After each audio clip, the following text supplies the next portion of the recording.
இன்னைக்கு சாரீ ப்ளீட் எடுத்து எப்படி பாக்ஸ் ஃபோல்டிங் பண்ணலாம் பார்க்கலாம் வாங்க. Hi all, welcome back to Abhinaya vlogs. இப்போ நான் சுத்தில் எடுத்துகிட்டு அது கரெக்டான அளவாக நான் எடுத்துட்டேன். அடுத்தது முந்தானி உங்கள் மேலே போட்டுக்கிட்டு கரெக்டாக அந்த இடுப்பு சுற்றி கீழே வரைக்கும் உங்கள் லெக்கு வரைக்குமே நீங்கள் கரெக்டாக டைட்டாக பிடிச்சிட்டு நீங்கள் அதை பின் பண்ணிக்கோங்க. ஏன்னா நம்மளுக்கு சென்டர் ப்ளீட்டுக்கு அதுதான் கரெக்டாக இருக்கும். இப்போ நான் முந்தானைக்கு முன்னாடியே நான் எடுத்திருப்பேன் ஒரு வீடியோவில். ஃபஸ்ட்டு ப்ளீட்டு மட்டும் கொஞ்சம் பெருசாக எடுத்துக்கிட்டு அதுக்கு அந்தாண்ட வர ப்ளீட்ஸ் எல்லாத்தையுமே நம்ம குட்டி குட்டியாகவே நான் மடிச்சுக்கிறேன். இப்போ இது நீங்கள் கரெக்டாக அரேஞ்ச் பண்ணிவிட்டு அந்த இடத்துல நீங்கள் பின் குத்திக்கோங்க. பின் குத்திட்டு அந்த பல்லு ப்ளீட்ஸ் ஃபுல்லாக நீங்கள் கரெக்டாக அரேஞ்ச் பண்ணிவிட்டு சென்டர்லேயே இன்னொரு ப்ளீட்டு குத்திக்கணும்.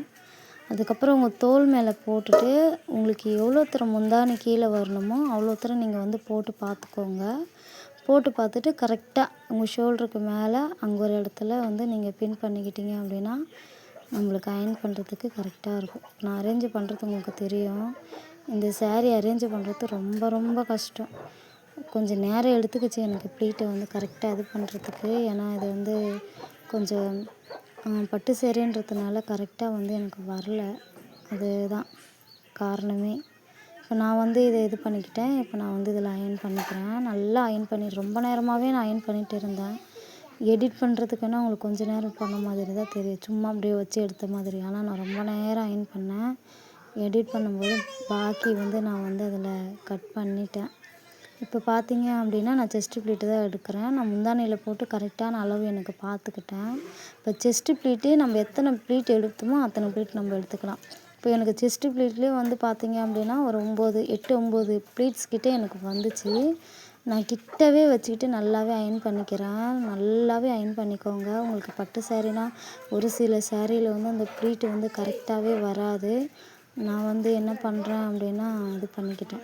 இப்போ நம்ம சென்டர் ப்ளீட் எடுத்தோம் இல்லையா, அந்த சென்டர் ப்ளீட்டில் தான் இப்போ நம்ம மடிக்க போகிறோம். அதுலேயுமே எனக்கு 7, 8 ப்ளீட்டுக்கிட்ட வந்துச்சு. ஏன்னா கொஞ்சம் நான் ஒல்லியாக மெலிசாக இருக்கிறேன் அப்படின்றதுனால எனக்கு அதிகமாக ப்ளீட் இருந்துச்சு. உங்களுக்கு அதிகமாக ப்ளீட்டு வேணும் அப்படின்னா நீங்கள் அதை மடித்து நல்லா குட்டி குட்டியாக மடிச்சிங்க அப்படின்னாலே உங்களுக்கு அழகான ப்ளீட்ஸாக கிடைக்கும். கரெக்டாக அரேஞ்ச் பண்ணிக்கிறேன். அந்த பிங்க் கலரில் பார்டர் இருக்குதுல்ல, அந்த பார்டரை நேராக எல்லாமே கரெக்டாக வச்சுக்கிட்டு சென்டரில் ஒரு பின்னு குத்திக்கிறேன். ஏன்னா அப்போ தான் அது கரெக்டாக நம்மளுக்கு தெரியும். அடுத்து எல்லாத்தையுமே கரெக்டாக அரேஞ்ச் பண்ணி வச்சுக்கோங்க. அரேஞ்ச் பண்ணி வச்சுக்கிட்டிங்க அப்படின்னா தான் உங்களுக்கு அயர்ன் பண்ணுறதுக்கு கரெக்டாக இருக்கும். உங்களுக்கு பார்த்தாலே தெரியும் எனக்கு எவ்வளோ சென்டர் ப்ளீட்டில் அதிகமாக ப்ளீட்ஸ் வந்திருக்குது அப்படின்னு. உங்களுக்கு சின்ன சின்னதாகவே தான் நான் மடிச்சிருக்கேன். சின்ன சின்னதாக நான் மடித்ததுனால தான் எனக்கு இது இவ்வளோ ப்ளீட்டு வந்துச்சு. நீங்களும் அந்த மாதிரி பண்ணீங்க அப்படின்னா கண்டிப்பாக உங்களுக்கும் அதே மாதிரி வரும். அடியில் அரேஞ்ச் பண்ணிகிட்டு இருந்தேன். கேமரா சரியாக தெரியல. கேமராவை நான் பார்க்கவே இல்லை.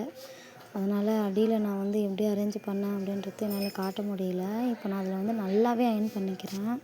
நல்லாவே அழுத்தி நல்லாவே நான் அயர்ன் பண்ணிக்கிறேன். நம்மளுக்கு உள்ளே சொருகிறோம்ல, அது அந்த இடம் தான்.